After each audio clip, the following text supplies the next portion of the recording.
Adilabad collectorate లో విధులు నిర్వహించేందుకు ఉద్యోగులు వణికిపోతున్నారు. శిథిలావస్థకు చేరిన భవనంలో ఓ భాగం నిన్నటి భారీ వర్షానికి కుప్పకూలిపోవడంతో భయపడుతున్నారు. ఈ నేపథ్యంలో ఇవాళ ఉద్యోగులకు సెలవిచ్చారు.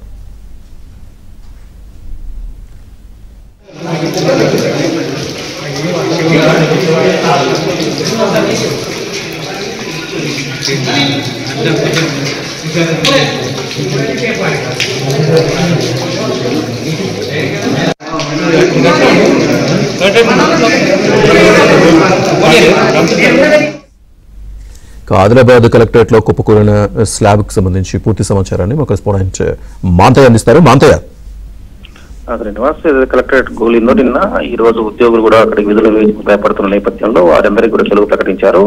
ఈ దాదాపు 80 సంవత్సరాల క్రితం నిర్మించిన ఈ కలెక్టరేట్ లో పూర్తిస్థాయి శిథిలావస్థ చేరుకుంది. ఇందులోనే కలెక్టర్, ఆర్డీఓ, తహసీల్దార్ కార్యాలయంతో పాటు ఖజానా కార్యాలయం, బ్యాంకు, సమాచార శాఖ, దాదాపు 7-8 శాఖలకు సంబంధించిన కార్యాలయాలు ఇందులో ఉన్నాయి. నిన్న మొదటి అంతకు సంబంధించిన స్లాబ్ నేపథ్యంలో ఉద్యోగులు కూడా భయాందోళనకు గురవుతున్నారు. ఎందుకంటే దాదాపు 15 సంవత్సరాల నుంచి కూడా రెగ్యులర్ గా వర్షాకాలంలో పెచ్చుడిపోతున్నాయి. అయితే ఇటీవలి వర్షాలకు ఆ పూర్తిస్థాయిలో కూడా స్లాబ్ పూర్తిస్థాయిలో కూడా వరద నీరు చేరి మొత్తం కూడా తడిచిపోవడం, అప్పటికే శిథిలావస్థలో ఉన్న స్లాబ్ నిన్న అకస్మాత్తుగా కూలిపోయింది.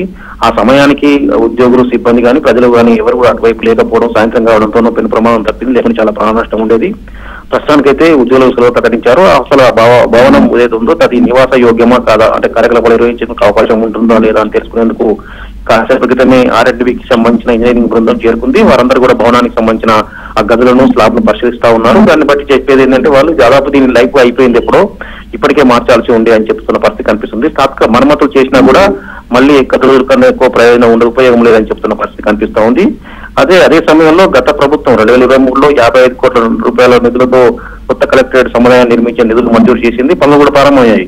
అయితే సరైన రీతిలో బిల్లులు రాకపోవడంతో ఆ కాంట్రాక్టర్ మధ్యలోనే పనులు నిలిపివేసి వెళ్లిపోయారు. దీంతో ఆ భవనం పూర్తి కాలేదు. దీంతో విధేయ పరిస్థితుల్లో పాత భవనంలో కొనసాగిస్తా ఉన్నారు. ఈ నేపథ్యంలో నిన్న జరిగిన ఘటనతో ఉద్యోగుల్లో ఒక విధమైన భయాందోళన వ్యక్తమవుతుంది. ఎప్పుడు ఎటువైపు నుంచి పెచ్చులూడి పడతాయి, స్లాబ్ కూలిపోతుందన్న టెన్షన్ వారిలో ఉంది. ఈ నేపథ్యంలో ఈ కిరణ కార్యాలయాలకు ప్రత్యామ్నాయ భవనాలు ఏమైనా ఉన్నాయన్న కోణంలో కూడా అధికారుల యంత్రాంగం దృష్టి సారించింది. కొద్ది రోజుల్లోనే కలెక్టరేట్ ను మార్చే అవకాశం కూడా ఉంది. ఈ రోజు ఇంజనీరింగ్ బృందం ఇచ్చే నివేదిక ఆధారంగా కలెక్టరేట్ పై నిర్ణయం తీసుకునే అవకాశం ఉంది. Right Manthaiah, thank you.